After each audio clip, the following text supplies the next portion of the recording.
எங்கே போனாலும் மக்கள் கடல் அலை மாதிரி திரண்டுடுறாங்க.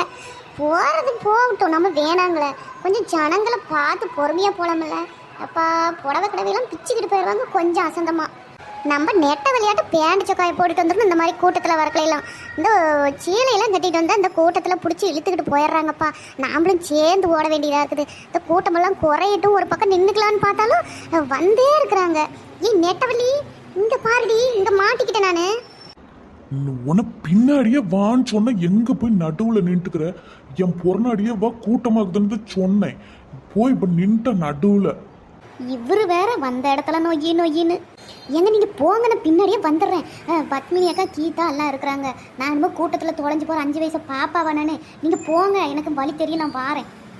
என்னமோ பண்ணு, ஒழுங்கா வந்து சேரு, நான் போறேன். இந்த கூட்டத்துல என்னால தேடிட்டு திரிய முடியாது. போனையும் வேற பஸ்லயும் போட்டு வந்தாச்சு. அங்க உள்ள வந்து பார்க்கணும். நான் இருக்கிற இடத்துக்கு வந்துரு, நானும் தேடிக்கிட்டு இருக்க மாட்டேன். சரிப்பா, நீங்க போங்க, நான் பின்னாடியே வந்துடுறேன். நம்ம ஒரு மூலையில அவ ஒரு மூலையில நடுவில் போய் நெட்டவழி மாட்டிக்கிட்டா. அவங்க புருஷன் இந்தாண்ட, இன்னும் மீதி பேர்லாம் எந்தாண்டு போனாங்களோ என்ற புருஷன் எங்க பிள்ளைங்களை காணோம். நான் ஒரு பக்கம் வந்துட்டேன். நான் வரல, ஜனங்க இழுத்துக்கிட்டு வந்துட்டாங்க. நம்ம வரோமா வள்ளியா என்னத்தையாவது கண்டுக்கிறாளா? அவங்க பாட்டுக்கு போறாங்க வர்றாங்க. அங்க போயிட்டா அதுக்குள்ளேயும் நான் இவளை தேடிக்கிட்டு பின்னாடி மாட்டிக்கிட்டேன். இவளையெல்லாம் இனிமே கண்டுக்கிறதே கூடாது, நாம பாட்டுக்கு போகணும். அண்ணே பாவனே, நெட்டவழி அங்க முன்னாடி போயிட்டு இருக்கா. பார்த்தம்மா. அவ எங்க நாம வரோமா வரலையானே கண்டுக்கிறா? அவ பாட்டுக்கு போனா சரின்னு போயிட்டுக்கிட்டா. போட்டோம். ஏக்கா வாங்க சீக்கிரம், ஈர துணியோட ஒன்றும் நடக்க வேற ஆகலை. போய் புது துணியெல்லாம் போட்டுக்கிட்டு இந்த சாமி பார்க்க வேற போகணும். ஆமையாட்டம் ஊர்ந்துட்டு இருக்கீங்க. எப்படி இரு வாரேன். நீ பேண்ட் சொக்கா போட்டுக்கிட்டே ஒரு நாள் நடக்க முடியலங்கிறிய. நான் அந்த சீலையை கட்டிட்டு எப்படி ஈரத்தோட நடப்பேன்னு யோசிச்சு பாரு. வளைச்சு காலை பின்னுதுடி. ஈரத்துக்கும் அதுக்கும் எட்டி வைக்க முடியல. ஏக்கா வாங்க. இன்னும் இந்த கீவு பார்த்தீங்களா, போதும் போயிட்டே இருக்குது. இது போகிறதுக்குன்னு எவ்வளோ நேரம் ஆகுமா தெரியல. ஆமாக்கிட்ட போகலாம் மொல்ல, என்ன அவசரம்? ஏக்கா நானும் ஒன்று கேட்கணும்னு நினச்சேன். அந்த கிணறு இருக்குல்ல, 22 கிணத்துலையும் போய் தண்ணி ஊற்றிட்டு வந்தோம்ல, அங்கே ஆளுங்க நின்று மொண்டு ஊற்றிக்கிட்டு இருக்காங்கல்ல, அது என்னத்துக்கு? அம்பட்டு கிணத்துலையும் போய் எல்லாருமே நினச்சிக்கிட்டு வராங்க. அது என்னன்னா, நம்ம புராண கதைப்படி எங்கள் பாட்டி சின்ன வயசில் சொல்லிச்சு. எனக்கும் கொஞ்சம் தான் நினப்பு இருக்குது. ராமரில் அவர் ராவணனை ஒரு இதில் கொண்டுட்டாராட்டுக்குது சண்டையில். அப்போ வந்து பிரம்மஹத்தி தோஷமா அது போக்குறதுக்காக சிவனை வழிபடணும் அப்படின்னு முடிவு பண்ணிட்டாராட்டுங்குது. அப்புறம் என்ன பண்ணியிருக்கிறாரு அவர், அங்கே சிவலிங்கம் இல்லை அதை நிறுவி வழிபடணும்னு முடிவு பண்ணியிருக்கிறாராட்டுங்குது. அது நீங்க சொல்ற மாதிரி நடந்தது என்னமோ உண்மைதான்க்கா. ஆனா முதல்ல எப்படி நடந்துச்சுன்னு தெரியாதுங்களா? இல்லப்பா தம்பி, எங்க பாட்டி சொன்னாங்க. கொஞ்சம் நினைப்பு இருக்கு, அப்புறம் மறந்துட்டேன்பா. ஓ சரி. ராமர் என்ன சொல்லியிருக்கிறாருன்னா, அனுமன் கிட்ட நீ ஹிமாலயத்துல போய் சிவலிங்கம் கொண்டு வா அப்படின்னு சொல்லியிருக்கிறாரு. அங்க வழிபடணும் அப்படின்னு சொல்லி அனுப்பியிருப்பாராட்டுக்குது. அனுமன் வந்து போய் எடுத்துட்டு வர்றதுக்கு கொஞ்சம் நேரம் ஆயிட்டு, தாமதம் ஆயிட்டு. அதனால சீக்கிரத்து பூஜை செய்யணும் அப்படின்னுட்டு சீதா என்ன பண்ணியிருக்காங்க, அங்கேருந்து மணலாலேயே சிவலிங்கம் உருவாக்கி இருக்கிறாங்க. அந்த மணலால் உருவாக்குன சிவலிங்கத்தை வழிபட்டு அந்த பூசையை முடிச்சிருக்கிறாரு ராமன். அப்புறம் தாமதமாக அனுமன் கொண்டு வந்திருக்கிறாரு. அதை அப்புறமா சொல்லி சமாதானப்படுத்தி நம்ம ராமன் அது பிரச்சனை எல்லாம் முடிஞ்சிட்டு. இதுதாங்க புராண கதை. இப்படித்தான் இன்னும் இருக்கு, அது பெருசா இருக்கு. அது சொல்லிக்கிட்டே இருந்தா இன்னும் சொல்லலாம். ஆட பாரு, இம்புட்டு விஷயம் இருக்கு. அப்புறம் அந்த கிணத்தை பத்தி கேட்டா அந்த அக்காவும் சொல்லலை, நீங்களும் சொல்லவே இல்லை. அது என்னென்னமா புராண கதைப்படி கடல் இருக்கு, கடல்ல குளிக்கிறோம், அது அக்னி தீர்த்தம் அப்படின்னு சொல்றாங்க. அதுக்கப்புறம் இந்த 22 கிணத்துலையும் குளிக்கணும், அது புனித நீர். அந்த கிணறு பக்கமாவே இருந்துச்சுனாலும் பார்த்தீங்கன்னா ஒவ்வொரு கிணறும் ஒவ்வொரு சுவையா இருக்கும். மாறி டேஸ்ட் இருக்கும். குடிச்சு பார்த்தீங்கன்னா தெரியும். இப்படி எல்லா கிணத்துலையும் புனித நீராடிட்டு அப்புறமா சிவனை வழிபடணும். அதுதான் அந்த கிணறு கதை. ஓ சரிண்ணே. ராமேஸ்வரம் கோயில்ல இவ்வளோ வரலாறு இருக்கு, இது தெரியாம முப்பட்டு நாளா நான் இருந்திருக்கேன் பாருங்களேன். சரிம்மா, இப்படி எல்லா கோயிலுக்குமே ஒவ்வொரு வரலாறு இருக்கும். நம்ம தான் அதை கேட்டு தெரிஞ்சுக்கிடணும். சரி நடங்க, கூட்டம் வந்துட்டே இருக்கு. சரி. ஏட்டி கீதா, இன்னும் எங்க புருஷன் நம்மளோட பஸ்ல வந்தீங்களா காணுமே, நாம பாட்டுக்கு வந்துட்டோம்.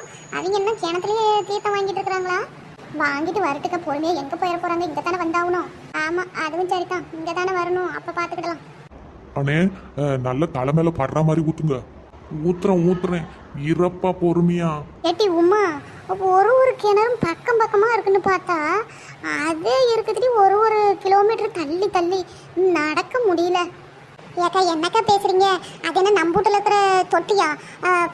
28 தொட்டியும் பக்கம் பக்கமாக கட்டி விடுறதுக்கு கிணறு இல்லை, அப்படித்தானே இருக்கும். நடந்து போய் தீர்த்தம் தெளிச்சுக்கிட்டு சாமியை பார்த்தா தான் புண்ணியம் கிடைக்கும்.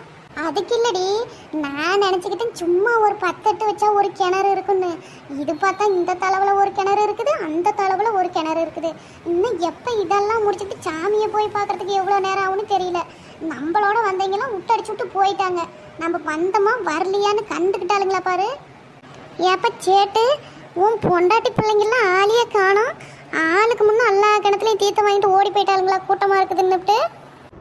ஆமா பத்திராளி அக்கா, என்னையே விட்டடிச்சு விட்டு ஓடி போயிட்டாளுங்க. சரி போட்டு எங்க அங்கத்தானே போய் நிற்பாங்க கோயில் முன்னாடி எல்லாம் ட்ரெஸ் மாட்டிக்கிட்டு அங்க போய் பார்த்துக்கிடலாம். போகட்டும். ஆமாம் போகட்டும்.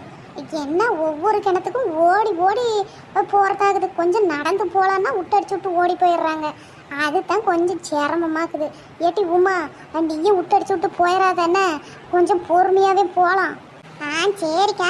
அந்த தண்ணி மோண்டு ஊத்துறாங்கல்ல, அவங்க பொழுதாவணிக்குமே ஊற்றிக்கிட்டே தானே இருக்கணும், ரெஸ்ட் இல்லாமல். பாவம் பார்த்தீங்களா? அதுக்கு பேசாமட்டுக்கு ஒரு சேந்திர மாதிரி விட்டு வர ஜனங்களே தெளிச்சுக்கிற மாதிரி கூட விட்டுருக்கலாம்ல. அது எப்படிடி அப்படி விடுவாங்க? அப்படி விட்டாங்கன்னு வச்சுக்க, நம்ம ஜனங்க சும்மா லேஸ்பட்டு ஜனங்க கிடையாது. எல்லாம் லாரியாக மொண்டு ஊத்துறேன் அப்படின்னு ஊற்றிக்கிட்டே இருப்பாங்க. அப்புறம் பின்னாடி வரவங்கெல்லாம் நின்றே கிடக்கணும். அதனால தான் நிர்வாகத்துலேருந்து அதுக்கு ஆள் போட்டு வச்சுக்கிறாங்க. அது தீர்த்தம்னா அப்படி தெளிச்சு விடணும். நம்ம ஆளுங்கள்ட்ட விட்டோமா அவங்க தண்ணி வாத்துக்கிட்டு போகிறம்பாங்க. என்னத்துக்கு இதெல்லாம்? அதனால தான் அந்தந்த கிணத்துக்கு ஆள் போட்டு விட்டுக்கிறாங்க. அது என்னமோ உண்மைதான், நம்ம ஆளுங்க அப்படித்தான் பண்ணுவாங்க. இன்னும் குடம் வேற எடுத்துட்டு வந்துடுவாங்க, வீட்டில் இருக்கிறவங்களுக்குலாம் பிடிச்சிட்டு போறேன்னு சொல்லி. அதுக்கு தான் நானும் ஒரு சின்ன டப்பாவே எடுத்துட்டு வந்துக்கிறேன். வீட்டுக்கு பிடிச்சிட்டு போகலாம்ல, அந்தந்த கிணத்துல கொண்டு போய் வச்சுக்கிட்டு தெளிச்சு விடலாம்னு சின்னதாக ஒரு டப்பா எடுத்துட்டு வந்தேன். நீ எடுத்துட்டு வரலையா? இல்லைக்கா, என்கிட்டல அவர்கிட்ட இருக்குது. அவர் எல்லா கிணத்துலையும் வாங்கிட்டு போயிருப்பாரு முன்னே. நான் அதை பொறுப்பாக வச்சுக்கிட மாட்டேனா, அவரே பொறுப்பாக வச்சுக்கிறேன்னு எல்லா கிணத்துலையும் பிடிச்சி எடுத்துட்டு போயிட்டார் முன்னாடி.